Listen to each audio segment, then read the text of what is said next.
Hello and welcome back to Cult Leader. I'm your cult leader, Spencer Henry, and today we're diving into a story that's equal parts chilling, heartbreaking, and honestly, just plain baffling. So let me ask you this, cult babes. What happens when a young woman is found dead inside her apartment, locked from the inside during a snowstorm, with 20 stab wounds? Would you call that an accident? A suicide? Or would you think somebody moited her? That's the question we're asking today as we step into the haunting case of 27-year-old Ellen Greenberg. But let's rewind the tape before the headlines. Ellen Ray Greenberg was born on June 23, 1983 in New York City. She was the only child of Joshua and Sandra Greenberg. Josh was a respected periodontist, and Sandy a warm, chatty presence, working as a dental hygienist. Ellen's early childhood was filled with ballet lessons, family dinners, and educational summer camps. And later, the Greenbergs moved to Harrisburg, Pennsylvania, looking for a quieter life outside the city and better schools for young Ellen. And that's where Ellen grew up, surrounded by love, structure, and sky-high expectations. She was bright, bubbly, and polite to a fault. Teachers remembered her as the student who always raised her hand and made color-coded flashcards for every test. Her handwriting was famously perfect, and she organized her school notes like a textbook. There was something undeniably driven about Ellen, a kind of quiet perfectionism that made her seem like she always had it together. She attended Central Dauphin High School, and then went on to Penn State to study communications, but somewhere along the way, she realized her real passion wasn't media, it was working with children, so she pivoted. Ellen earned a master's degree in education from Temple University and landed her dream job teaching first grade at Juniata Park Academy, a public elementary school in Philadelphia. There, her classroom was filled with bright posters, whimsical crafts, and above all, her warmth. Her coworkers adored her. Her students, mostly from working-class minority families, lit up when Ellen entered the room. She just had that rare quality some teachers have, a calming presence that made kids feel safe, seen, and genuinely cared for. In 2007, love entered the picture. Ellen met Samuel Goldberg on a blind date set up by mutual friends. Sam was a television producer working for NBC Sports at the time, known especially for their PGA golf coverage. He was tall, charismatic, and came from old money. His family lived in Gladwin, a leafy, ultra-affluent suburb outside of Philadelphia with winding driveways and horse barns that looked like museums. On the surface, Sam seemed easygoing and charming. Ellen appeared smitten. By 2010, the two were engaged, and the wedding was scheduled for August 13th, 2011 at the Hershey Hotel. Yes, that Hershey. We got chocolate fountains, babe, gorgeous gardens, an idyllic spot for a fairy tale beginning. The couple moved in together at the Venice Lofts, an upscale apartment complex on the banks of the Schuylkill River. Floor-to-ceiling windows, polished concrete, the kind of place with a concierge desk and fitness center. But soon after the engagement, people close to Ellen noticed there was this shift within her. She grew quiet, withdrawn. She smiled less, she stopped posting photos, and during the 2010 holidays, she asked a cousin if she could crash in her guest room for a while. She told her dad she wanted to move back home to Harrisburg, but didn't quite explain why. When asked directly, she insisted everything was fine, it wasn't Sam. She said it was just stress, it was work stuff. But still, those who knew her best felt something was off. Sandy, her mom, drove out to check on her. Even in person, Ellen seemed tense, like she was trying not to say something.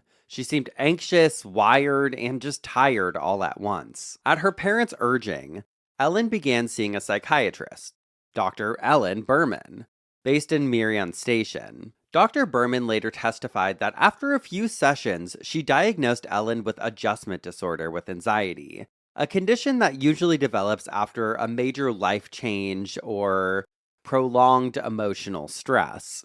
Think of it like a psychological response to something that the brain can't quite process yet. But here's the catch.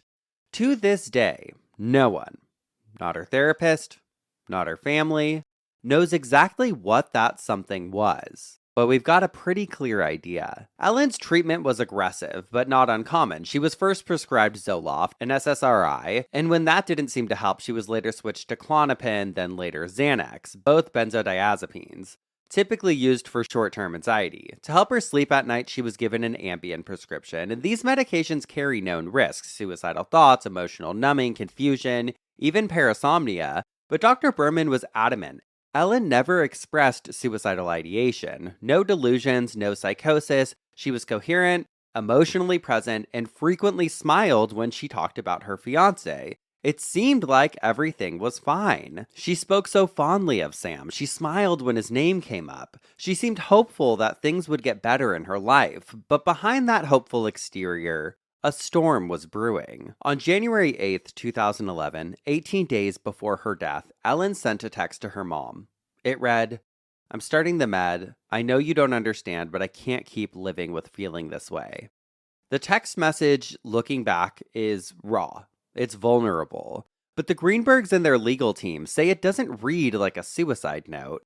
It reads like a young woman who was trying to get better. Someone clinging to hope in the only way she knew how. And here's the thing. Ellen may have denied any sort of abuse in her home, but her friends had noticed cracks in the picture-perfect facade that she was always painting. She seemed to shrink herself around Sam, like she was always trying to please him. She lost weight, started asking for permission to make basic decisions. A friend recalled how she followed him around at a party like a puppy.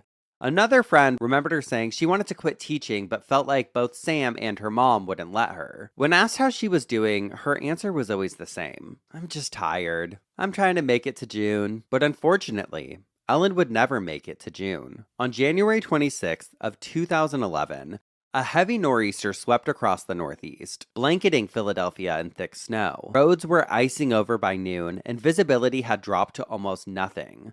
The city was quieting down fast, and schools were dismissed early, including where Ellen worked, at Juniata Park Academy. That day, she left the school around 12:30 or 1 o'clock in the afternoon. According to coworkers, Ellen was calm, relaxed even. She hadn't said anything unusual that morning, she didn't seem agitated, and she was looking forward to the surprise snow day. She mentioned picking up a few groceries and heading straight home. There was no visible trace of distress, no goodbyes out of the ordinary. So she returned home to the Venice Lofts, the apartment she shared with Sam, and security cameras that day captured her entering the building alone. Once inside, nothing seemed out of the norm. Well, fast forward a few hours. At approximately 4:45 p.m., Sam left the apartment to hit the gym. It was just a short elevator ride down to the fitness center downstairs. He told police that when he left, Ellen was standing in the kitchen slicing fruit, and she seemed normal, he said. Calm. They didn't get in a fight that day. There was no warning signs as to what was going to come next. He claimed he was gone for roughly 30 minutes, and when he returned around 5:15 p.m., he found the apartment door locked. Not just the deadbolt. He said the swing latch bar was engaged as well. You know the kind, like the ones found in hotel rooms, right? It's a latch that only somebody inside could lock, but it allows the door to open just a few inches. According to Sam, it was hooked, which in theory would mean that Ellen was still inside the apartment. Sam said he knocked, nothing, called, nothing, and then came the text. Between 5:21 p.m. and 5:54 p.m., Sam Goldberg sent a rapid-fire series of increasingly agitated messages to Ellen's phone. "Hello? Open the door. What are you doing? I'm getting pissed. You better have an excuse. What the fuck? You have no idea." Meanwhile, thick snow was still falling. The rear balcony, Ellen's only other potential escape route, showed no footprints, no disruption in the powder. Besides, the balcony sat 6 stories high and overlooked a sheer drop. At approximately 6 o'clock p.m., now over 40 minutes after discovering the latch was engaged, Sam went downstairs to speak with the building's security guard, a man named Phil Hanton. And this is where things get murky. Sam told investigators that Phil followed him back upstairs and witnessed him force the door open. That specific claim that the swing bar latch was broken from the outside in front of a witness became a cornerstone of the official theory that Ellen had been home alone and no one could have entered or left. But in a sworn affidavit years later, Phil Hanton flatly denied this. He said he never went upstairs. He never even saw the door, never entered the apartment.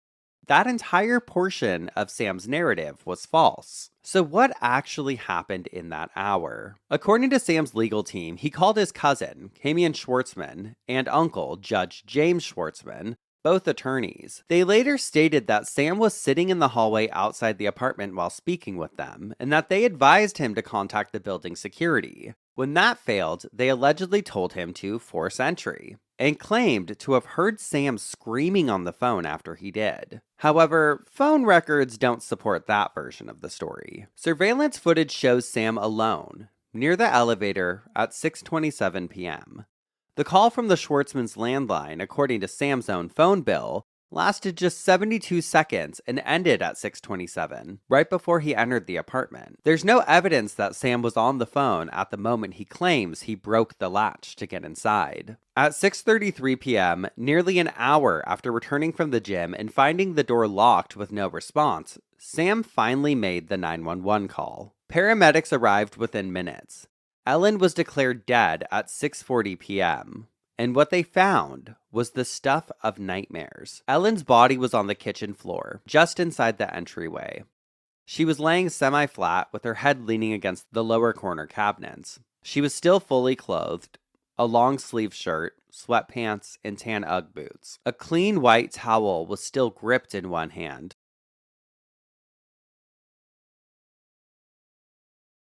And lodged in her chest was a 10-inch serrated Cutco steak knife, angled downwards. But that wasn't the only injury. Ellen had been stabbed 20 times. 10 wounds to the back of her neck and skull, 8 to the chest, 1 to the stomach, 1 deep gash across the top of her scalp. Some of the wounds punctured her lung, liver, and heart. 1 cut her aorta, the body's largest artery.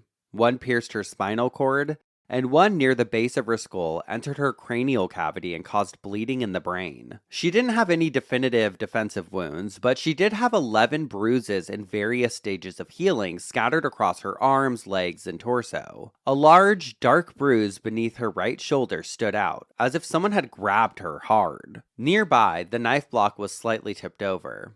A couple of clean knives sat in the sink. On the kitchen counter, the unfinished bowl of fruit Ellen had been preparing. Blood splatter trailed across the floor, lower cabinets, countertop, but that was it. There was no signs of movement through the apartment. No bloody footprints, no sign of a chase, no tipped furniture, no broken objects, no visible struggle. The rest of the apartment was untouched, pristine. The balcony door locked, nothing missing, no valuables disturbed, but also no suicide note. And here's what really raised eyebrows. Despite the violence of the scene and the sheer brutality of Ellen's injuries, the Philadelphia Police Department almost immediately leaned towards suicide, and their reasoning was really placed behind that swing bar latch. They believed nobody could have entered or exited the apartment without breaking it. To them, that latch was proof Ellen had been alone. But the physical evidence just didn't support that theory. The latch wasn't broken, 3 of its 4 screws were still anchored, and crime scene photographs show there was barely any damage. Forensic experts, including world-renowned bloodstain analyst Dr. Henry Lee and his team, reviewed the photos and concluded the latch could have easily swung shut on its own. A common occurrence, especially if a door was slammed. Melissa Ware, the building's property manager, confirmed this. She later testified that she had actually seen that exact type of latch engage by itself on multiple occasions. She'd even experienced it firsthand. If you shut the door hard enough, it swings it, she said. I've done it. In short, the latch theory didn't prove Ellen was alone. It didn't prove anything. But instead of treating the apartment as a potential crime scene, the police made a decision. They wouldn't call in the crime scene unit. There was no luminal testing to detect hidden blood, no formal blood pattern analysis, no fingerprinting of the knife, no DNA swabs, no test on the towel that was still clutched in Ellen Greenberg's hand, no forensic examination of her clothing. And then, less than 24 hours after Ellen was declared dead, the city approved a full professional cleaning of the apartment. After police left the scene following their initial response, they had to prepare affidavits to re-enter the apartment because they hadn't secured a search warrant the night Ellen was found. On the morning of January 27, 2011, Melissa Ware, the senior property manager at Venice Lofts, got a call from a male relative of Sam Goldberg. He said they wanted access to the apartment to collect items for Ellen's funeral. Melissa checked with the Philadelphia Police Department and they told her there were no restrictions on entry and recommended she suggest a crime scene cleanup service. She passed that along to Sam's uncle, James Schwartzman, who agreed without hesitation and confirmed that the Goldberg family would cover the cost. Melissa arranged for the apartment to be professionally cleaned that same day before Schwartzman and his son showed up. Before the cleanup crew arrived, Melissa personally supervised a video walkthrough of the apartment to document the condition of the space. Once the apartment was cleaned, she notified Schwartzman, and when he arrived, she let him in and watched as he removed several personal items: a suit, Ellen's purse, her cell phone, and her laptop. By the time the warrant for the police to go back to the apartment was approved, it had already been too late. The apartment was cleaned. Forensic experts were stunned. The best way to get away with homicide, said veteran state police detective Tom Brennan. Ellen's parents were understandably devastated. Her friends were outraged, and the handful of independent forensic analysts who had seen the autopsy report were confused, because there was nothing about this scene that looked like a suicide. Ellen's funeral was held in Harrisburg on January 28th of 2011, just 2 days after her death. Despite having her phone and laptop, Sam's family didn't give them back to Ellen's parents, even when they requested them. And on January 29th, police finally recovered those devices by collecting them from Sam Goldberg's uncle. And just when it seemed like things couldn't get any worse, they did. In the original autopsy, conducted the morning after her death by Philadelphia Assistant Medical Examiner Dr. Marian Osborne, Ellen's manner of death was listed as homicide. That was the correct call. Osborne had documented 10 stab wounds to the back of her neck and skull, locations considered nearly impossible to self-inflict with full force. He also noted extensive internal injuries and bruising. But in April of 2011, just 10 weeks later, Dr. Osborne quietly reversed course. Without doing another autopsy, without any new evidence, without notifying the family, he amended Ellen's death certificate and changed the official cause of death to suicide. One checked box.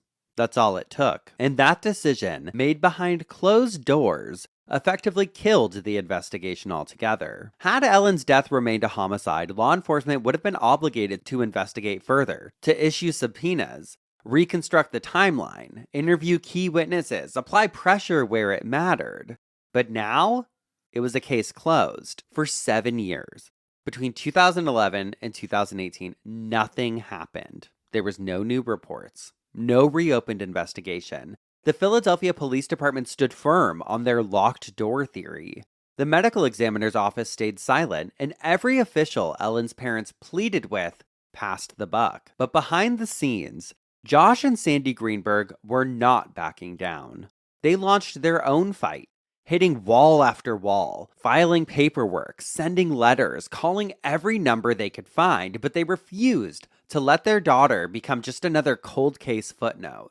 This wasn't right, and they wanted justice. They poured their time, money, grief into uncovering the truth. They hired Tom Brennan, a retired Pennsylvania State Police detective who once trained with the FBI's Behavioral Sciences Unit, to lead a private investigation. Brennan took the case for little more than expenses, and he and the Greenbergs pored over every shred of documentation they could find. Right-to-know requests, police files, autopsy photos, surveillance videos, Ellen's laptop logs, text messages, even metadata from her phone. And what they found was staggering. One of Ellen's stab wounds had pierced her spinal cord, a wound that, according to forensic experts, would have immediately incapacitated her. Another entered through her scalp and cracked her skull. One punctured the membrane surrounding the spinal column. Another severed her cranial nerves and entered her brain. There were no hesitation marks, no tentative injuries, no suicide note, and no documented history of self-harm or ideation. And absolutely no logical explanation for the fresh and healing bruises across her limbs and torso. Even the white towel found clutched in her hand raised suspicion. It had no blood transfer, none from her wounds, none from the knife, and that either meant she never used it or it was placed there post-mortem. One expert called Ellen Greenberg's injuries more consistent with a targeted and violent attack than anything remotely resembling suicide. And still, no one with power wanted to touch it. Now, fast forward, we're in 2018 now. There's a flicker of hope. Larry Krasner, a former civil rights attorney and progressive reformer, was elected Philadelphia district attorney. It was through him that the Greenbergs had high hopes. Krasner had previously represented the family as a private attorney before running for office, but that created a legal conflict of interest.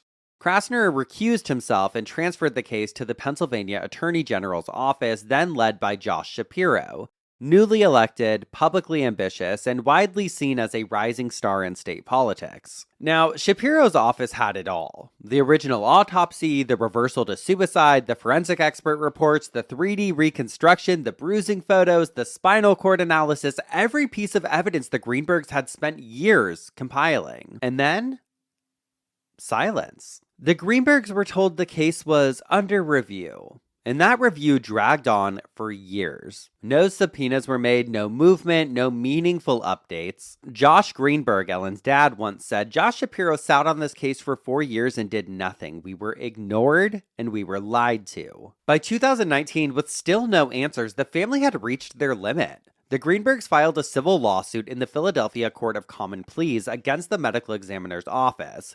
Their goal was to legally challenge Ellen's cause of death and change it from suicide to undetermined or, ideally, back to a homicide. But this time, it wasn't just about changing a checkbox. This was about accountability. The suit alleged that Dr. Marlon Osborne changed Ellen's death ruling under pressure from police, that the autopsy overlooked or ignored critical signs of trauma, that subsequent forensic evidence proved the suicide determination was not only premature but flat out wrong, and the science backed them up. Dr. Wayne K. Ross, a forensic pathologist with over 13,000 autopsies under his belt, examined Ellen's neck tissue and discovered deep hemorrhaging in the strap muscles, injuries consistent with manual strangulation.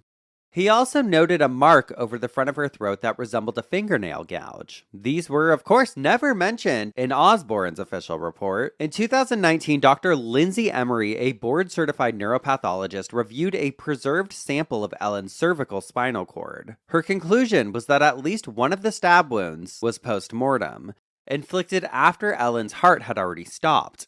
In other words, Ellen was already dead when one of the final blows was delivered.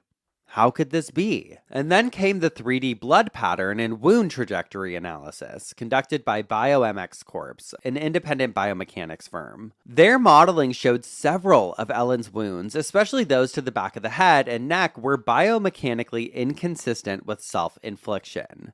At least 2 of those stab wounds would have left her semi-conscious or fully paralyzed, incapable of delivering any additional wounds. A separate blood pattern analysis by Stuart James, a reconstruction expert, revealed a disturbing inconsistency. There was no void pattern beneath Ellen's body, and the expected arterial spray was absent from the backsplash zones. Her final position didn't match how she had supposedly died. Despite all of this, in 2022, the Attorney General's office released a brief public statement claiming they had conducted an exhaustive investigation and concluded there was insufficient evidence to change the ruling.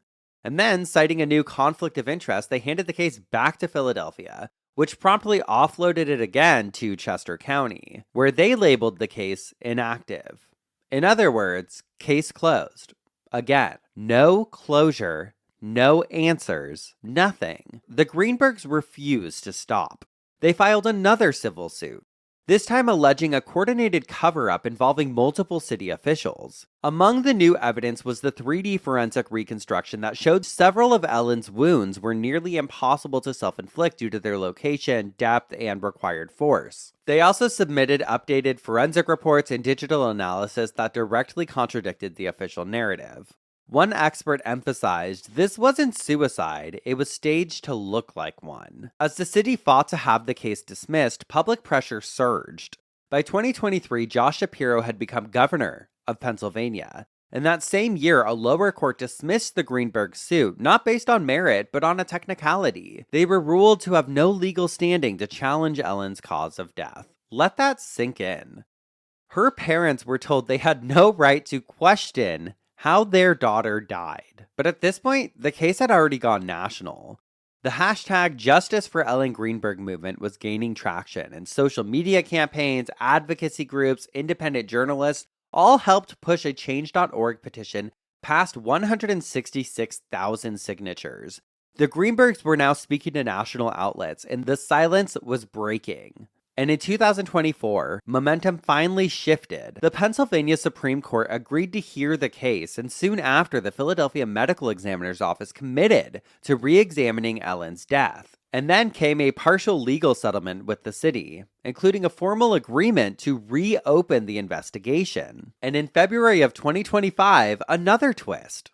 Dr. Marlon Osborne, the medical examiner who had changed Ellen's manner of death from homicide to suicide back in 2011, recanted.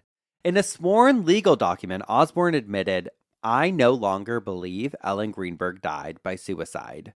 He stated that his decision had been based on what police told him at the time, that there was no forced entry, no signs of a struggle, and no defensive wounds. "Had I been provided with the full context, I would not have changed the ruling to a suicide," he wrote. In March of 2025, Josh Greenberg spoke for the family. "Ellen was murdered. We know it. The evidence proves it. And we will not stop until we have justice." And soon after, there was another breakthrough. The FBI confirmed they were reviewing Ellen's case. While not yet a formal investigation, it marked the first sign of federal involvement and a possible reckoning for what many see as systemic failure at every level of Pennsylvania's justice system. So, this has been going on for years, right? The Greenbergs looking for answers. Well, what about Sam Goldberg? In the immediate aftermath of Ellen's death, he maintained occasional contact with Ellen's mom, Sandy, but he never reached out to Josh. Eventually, he stopped calling altogether. Sandy recalled, "We always had a really nice conversation, but at the end of every call, I'd say, 'Sam, we know this wasn't a suicide.' And then there would be silence." For 13 years, Sam made no public comment until December of 2024. Under growing scrutiny, Sam issued a written statement to CNN. Quote, "When Ellen took her own life, it left me bewildered. I've had to endure the unimaginable passing of my future wife and the despicable attempts to desecrate my reputation. Mental illness is very real and has many victims." He concluded by urging the media to focus on promoting mental health awareness. The Greenbergs were stunned by this statement, not just by the timing, but the tone. "It's very curious," Sandy said. "Why now?" Josh was more direct, saying, "Sandy and I do not believe he wrote that himself." While Ellen's parents have never publicly accused her fiancé Sam of killing her, they've made one thing clear. His silence and now his denial has raised more questions than answers in the investigation. Josh added, "We would have liked him to show more interest in finding out who killed Ellen. If he believes she committed suicide, fine. Still, there's an elephant in the room, because Sam's family wasn't just wealthy, they were well-connected. Well-connected to the media, to local institutions, to prominent law firms, leading some to believe that Sam Goldberg didn't just walk away from heartbreak. He may have walked away from a murder." And that got me thinking, what if the official story was true? I mean, could it be? Could somebody really stab themselves 20 times to the back of the head, the spine, the chest, and call it a suicide? And that question led me down a very specific, very disturbing rabbit hole, self-stabbing as a form of suicide. And here's the thing, it's rare, exceptionally rare, so rare that when it does happen, it almost always challenges forensic interpretation. I mean, it's one of the most painful, deliberate, and physically demanding ways to die. To stab yourself even once, even in non-vital areas, requires intense determination. And it's like our minds won't let us, right? And to do it multiple times, it's uncommon, even among the most extreme suicide cases. But yet, it happens. Sometimes it's driven by clear suicidal intent, and other times by psychosis, and in the most perplexing cases like Ellen's, it's hard to tell if it was even self-inflicted at all. And that's what makes these cases so difficult and so important. I want to look at a few documented cases of self-stabbing, real ones, each with different motives, injury sites, and outcomes. And then we'll ask, does any of this sound like Ellen Greenberg? Case number 1. A disguised suicide. There is this 72-year-old woman who fatally stabbed herself in the abdomen. And what made this case extraordinary wasn't the injury, it was the aftermath. After stabbing herself, she proceeded to change into clean clothes, hide the bloody ones, wipe surfaces down, and place the knife in a drawer. She then collapsed in a different room altogether where she later died. The scene was sketchy. There was blood in multiple rooms, no weapons in sight, and investigators initially treated it as a homicide. But later, psychiatric records and forensic analysis confirmed what really happened. She had, in fact, staged the scene herself, intentionally misleading authorities to protect her family from the stigma of suicide. This case just shows how emotional motives, shame, guilt, love, can influence crime scene behavior. But it also highlights something critical. It took expert analysis, medical history, and behavioral context to figure it out. Wounds and appearance of the scene alone were never the whole story. In case number 2, we have an intracranial suicide attempt. A 26-year-old woman was brought to the hospital after a supposed fall. A CT scan showed an abnormality, but no one realized it was a stab wound until days later when she quietly admitted she had stabbed herself in the head with a sharp object during a psychotic episode. Since there was no weapon found and no visible entry wound, only her confession led to the truth. And this wasn't an attempt to die, it was really more an attempt to silence intrusive thoughts. In a broader review of 52 cases like this, it showed that most patients had schizophrenia or schizoaffective disorder. Many weren't suicidal in the conventional sense. They believed they needed to release pressure, punish themselves, or kill something inside their head. These were not planned acts. They were impulsive, delusional, and often left barely any external evidence. Case number 3, an ambiguous neck wound. A 52-year-old man was found with a single stab wound to the neck. He survived the stabbing but reportedly had no memory of how it happened. There were no signs of forced entry, the scene was clean, and there was no note. Years later, investigators still don't know if it was a suicide attempt or an attack. The wound was in a location reachable by the victim, but also a common target in homicides, and nobody saw it happen. There was no weapon. So the case remains unsolved. Even when a wound could be self-inflicted, it doesn't mean that it was. In case number 4, we have a stabbing through the spine. A 64-year-old woman attempted suicide by stabbing herself in the back of the neck with a kitchen knife. The blade penetrated so deeply it fractured her T1 vertebrae. Surgeons had to use a drill to extract it. She lived, but the case left even trauma surgeons stunned by the force required. Doctors studying the case said that it pushed the limits of what's physically possible in self-inflicted injuries. But because the woman was conscious and cooperative and had a clear psychiatric history, there was no doubt it was a suicide attempt. It was anatomically possible, but demanded a ton of intent, precise positioning, and an incredible tolerance for pain to do it even once. Could it be done again and again? So now we ask, does any of this sound like Ellen Greenberg? I'm not too convinced. Her injuries were too extreme, too clustered, too deliberate. Not trying to compare whose mental state or suicide was worse, because these are actual people, not just clinical footnotes. But in Ellen's case, there was no evidence of psychosis, no suicide note, no delusional ideation. She wasn't hiding anything except maybe the truth about her relationship and discontentment about her job. And more importantly, her wounds didn't align with any of the known self-stabbing profiles. So while these cases show that self-stabbing can happen, and how complicated those investigations can be, Ellen's case doesn't really seem to fit the pattern. Not anatomically, not psychologically, not forensically, but what do I know? Just a dumb bitch with a microphone. I'm very curious to see where this goes next.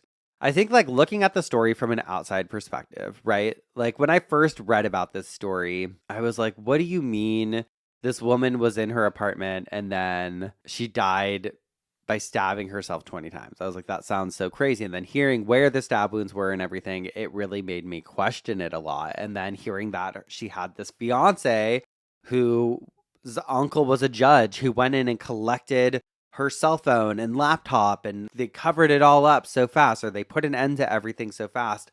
It really raised questions for me, especially because I'm like, in his position, wouldn't you kind of see what the parents wanted to do? I don't know.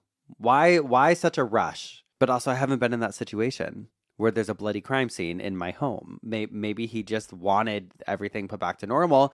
And she had been put on so many different prescription pills recently. Did she have a psychotic break as a result? It's not, I don't know. It feels like 99% homicide, 1% suicide to me, because there's also the theory too that maybe there was someone else in the apartment that day.